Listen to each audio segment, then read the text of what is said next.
What is the biggest difference between high school and college sports that you've noticed? What would you say was your biggest setback in your college career, and how did you respond to overcome it? How do you balance the time in between each and every single one of your priorities? What's going on, gentlemen? I have a special episode for you guys today. I'm going to be interviewing my brother, who is a D2 college athlete. Oh, wow. I'm going to be asking him all the questions that you may have.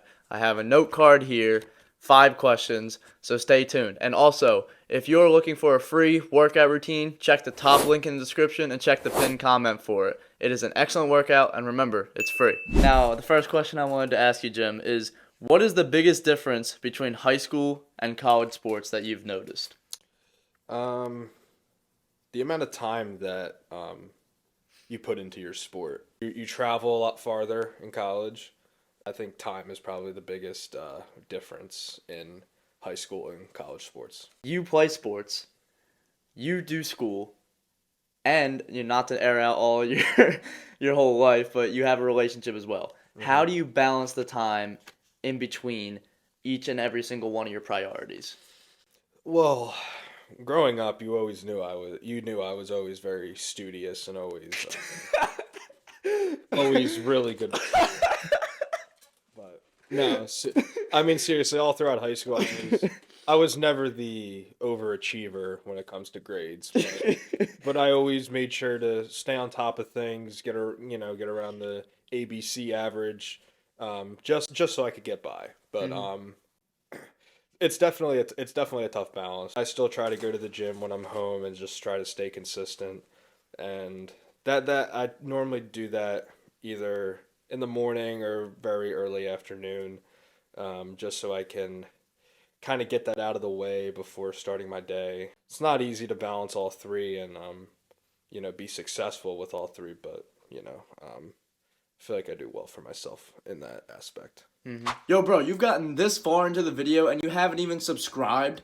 Subscribe to the channel. Stop being a bum. Alright, back to the interview. What would you say was your biggest setback in your college career, and how did you respond to overcome it? I think I know your biggest setback, Yeah, but I I mean, want you to probably. explain it. Well, coming out of high school, looking back on it now, I feel like I was extremely immature. I just walked on to a local JUCO, right, right near our hometown, and they're a very, very good JUCO program for baseball. They're a powerhouse of Division III JUCO. I was practicing with them for about the first week and a half of the fall. After that, the coach emailed me and told me that there wasn't going to be a spot for me, and pretty much saying that I was cut from the team. I just thought, what am I going to do? Because I was thinking this would be my only choice. But I texted one of my buddies that I played summer ball with all throughout high school, told him the situation, and the junior college he's at was the one that I ended up going to and spending my first 2 years of college there. How did you do with that new JUCO? I feel like I definitely flourished there. So was it like the best thing that could have happened, like a It blessing in was disguise it type was thing? definitely a blessing in disguise, I think. Not only because I was actually going to be able to play, but it also made me have to look myself in the mirror, and it humbled me because, like I said, coming out of high school, feel like I thought that I was better than what I actually was. Um, so that happening to me was probably the best possible thing that could have happened to me, not only for um, for the playing time purposes and whatnot, but also just for myself. You know I've looked up to you my whole life, and for all the years that I've known you, all 17 years of my life, you have been a confident person. And I remember during that time when that whole thing happened with the original JUCO, right? I remember seeing you in a different light. You seemed human to me for the first time.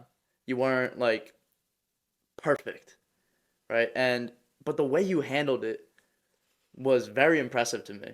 Not to mention when Jimmy played against that JUCO that, you know, cut him. Would you like to tell the story? I don't want to take your thunder away. So We played them in a doubleheader in the middle of the season. At the time, they were ranked the number one Division three JUCO in the world, and we were ranked the number two JUCO in the world or nation, I should say. So this was a very big and hyped up. Matchup. Yes. So um, I started and first at bat against them, I hit a two-run home run. So it really felt like I was in a movie. Just I mean that's your classic underdog story, Of course. and me really being able to kind of put that whole idea into a reality was pretty awesome. We did end up winning that game 2-1. So not to take away anything from my home run, but our pitcher also he pitched his ass off as well that game, only giving up one run. That was a great comeback story for you, and I'm very proud of you for that. Thank you. Now, my final question to ask you. If you were to give advice to a high school player, aka me or anyone else who's watching, whatever the sport it is, what would be your advice for someone that wants to play at the college level regarding the recruitment process and choosing the right fit? Well, And also what to prepare themselves for? yeah. I mean, as far as the recruitment process goes, I think a lot of guys think that maybe parents, but mainly coaches, like, oh, they're going to take care of that. They'll get me looked at. Like, 99% of the time, that's not how it works. You really have to work hard on the recruitment process. And by that, I mean email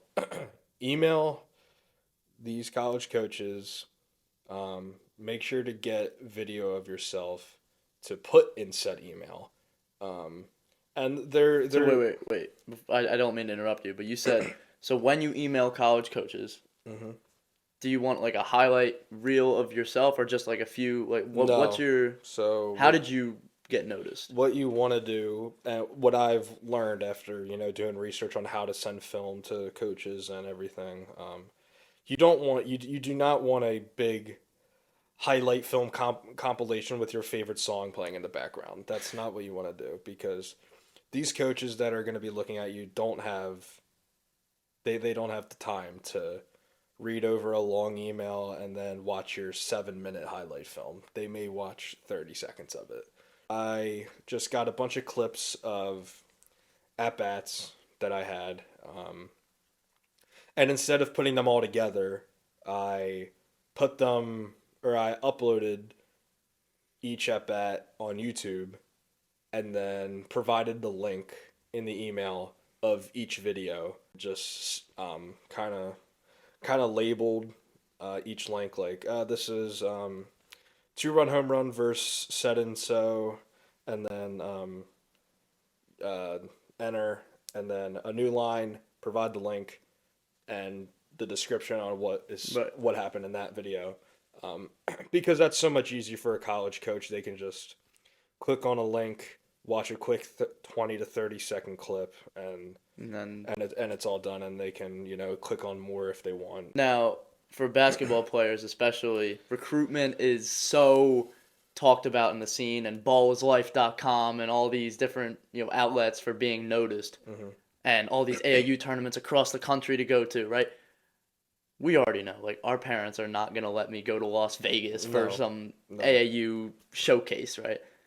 So for basketball players who are like me, who don't have all the money to go to different AAU tournaments and stuff all across the world, what would be your advice for them? Mom actually mentioned this to me one time. She said, Mark, you don't have to go to college scouts if you start averaging 30 points a game. They'll come to you. I mean, that is also true. Yeah. But You agree with that?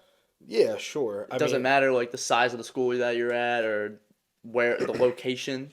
I mean, if you're averaging 30 points a game in high school, you'll probably get noticed from anywhere. Hmm. Um, So money's But- not an issue.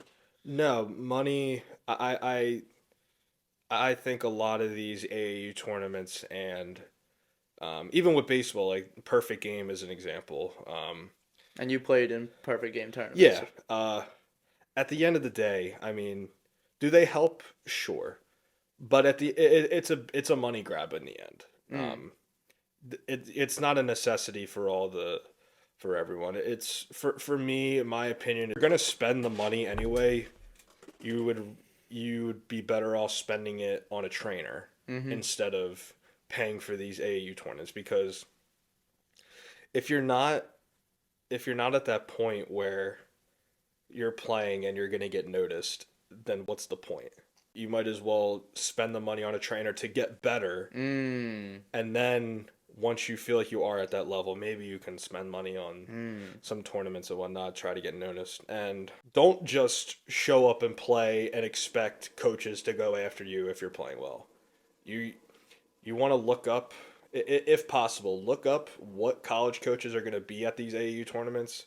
Email them first before you play, and so they at least know who you are. They're gonna be Right. they're gonna be watching the game, and they're like, oh yeah, this kid emailed me. Well, let me keep it like keep an extra eye on him. Now, final note. What is your final advice to high school players that want to play at the next level? Final advice.